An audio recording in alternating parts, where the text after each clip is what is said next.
Hello, my name is Beck and welcome to a spoiler-free review of Grave Peril. This is the third book in the Dresden Files series, so if you haven't read up to this point, maybe watch my other videos first. I will link the playlist in my description down below. At the start of this book there is an author's note, and it was in the audiobook as well, so I got to listen to it, and Jim Butcher said that at this point in the series it really takes off, and oh my god, he was right, because there was so much deeper character work and darker consequences for what happened in here, and that is what made me love this book more than the previous two in the series so far. However, at the start I was a bit confused because you see this character named Michael and you have not seen him in any of the previous books whatsoever even mentioned. So I was like, what's going on? It opens with Dresden and he is with Michael and they're fighting this ghost that seems to be under wraps and they seem to know how to fight it, but obviously things go not as planned, which tends to happen a lot to Dresden, and it's why I keep reading because it surprises me.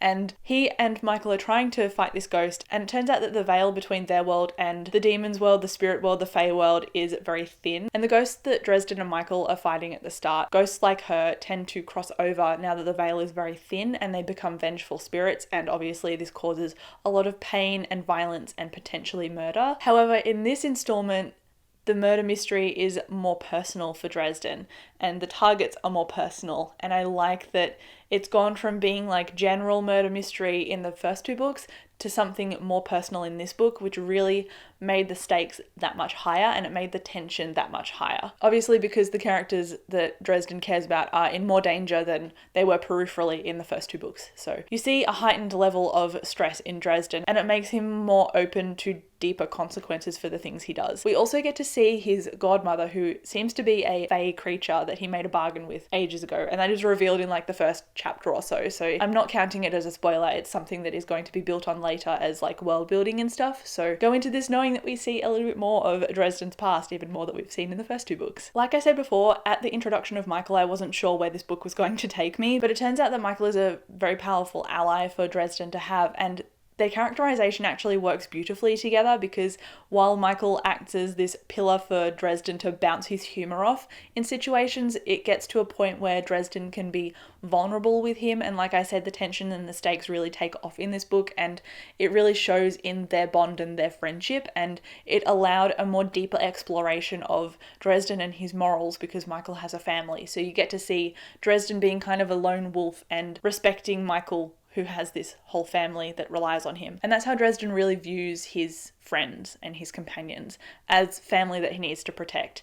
And Dresden protecting people is an ongoing theme, and he feels personally responsible, even if he's not necessarily the cause of things. Even if something else has done the bad thing, he still feels like he's connected and like he's responsible. So that is his character flaw, his Achilles heel. And we see that theme explored more in this book than we have in the previous two, and that is why this becomes more emotive and more personal for Dresden. We started at the beginning with Dresden like the first two books, so he's very light, he's very jokey, he's very humor-filled, and he definitely didn't lose that throughout the course of this book. But when this introduced a bigger scope for Dresden as a character, you get to see him really knuckle down and develop, and I love it when a character that we previously love develops so internally as well. I love identity books, I love an internal turmoil situation, and I love sacrifice in terms of the greater good. And there were moments in here that Dresden just like throws himself into the arms of danger, and he's done that in the previous two books, but because of this personal flair, it just had that extra moment of gripping the edge of my seat, basically. And something that I found lacking in the second book definitely was not lacking in this book, and that is the world building. But in this book we get to see more of Dresden deep diving to do his magic. We get to see more of ghosts, yes, but also demons and vampires as well, and vampires are absolutely horrifying. I love it when a vampire is terrifying because I've just seen vampires be seductive and pretty, and while they seem that way in this book, it's definitely not how they actually are, and I like that lens that we get to experience them from through Dresden's perspective, because he's like, I do not trust them as far as I can spit, and for good reason. The only thing that seems to be missing from this series is the fact that Dresden is a wizard, and I know there are more wizards that exist, but we've only really delved into supernatural creatures so far. We haven't really looked at the White Council yet, so that's why I'm excited, because this set up a few things that I'm thinking will be touched on in terms of magic and the White Council later. This book was definitely a wild ride, and it solidified my love for the series, and that is why it got a 5 out of 5 stars. And there also was something that happened to a character character in here that I thought something would happen to this character, but I didn't want it to be all-consuming and write them off completely. And the way that it happened was very, very satisfying, and it was not a clean break, which I liked. It wasn't like a shove this piece of the plot under the carpet and let's just walk over and forget about it. It wasn't like that at all. It had consequences, and obviously I'm being vague for a reason because it is a spoiler, so I won't say exactly what it is, but I was surprised that I liked it so much, and I also respected the choice so much, and that is what really won me around to giving this a 5 stars, because it treated the characters that we know with a respect, and it kept everyone in character as well. Additionally, I don't want to say too much about vampires in this book because you really need to see it develop yourself to understand the intricacies of it, but there was an aspect to the vampire or a vampire character that I really enjoyed, and there was a bit of banter back and forth between Dresden that I found great. And all of the elements of this plot working together, as well as the characterization, made me feel that Grave Peril was really well balanced in terms of deep emotional character interaction and development, especially internally and externally with each other, and also with responsibility and the humor that was littered throughout it as well. Because like the prior installments, obviously Grave Peril had me laughing out loud, and it was hilarious in parts too,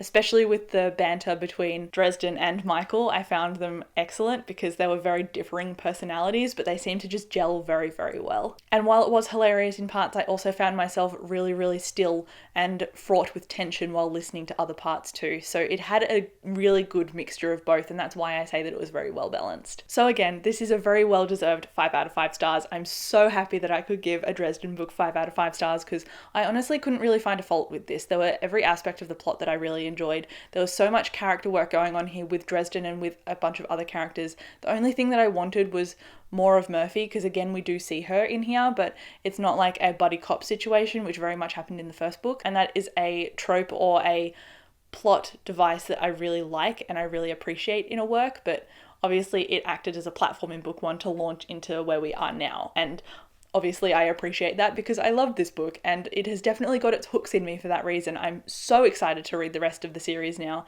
After Full Moon, I was like, yeah, I'm enjoying this series, but after this book, I'm like, yes, Dresden fandom, I see you and I am in you. Characterization, depth, and humor, perfect, very well balanced with the world building, and there is so much more to come, and I'm so amped up to learn more about Dresden's past because we see pieces but we still don't know an entire context, and I want to see more stuff from his past crop up, like the godmother that did crop up in this book, because I found it very, very deep, and the risk taking in this was very, very amplified compared to the past books. So again, love this, 5 out of 5 stars. Thank you so much for watching this video. I will chat to you down in the comments and I'll see you in my next one.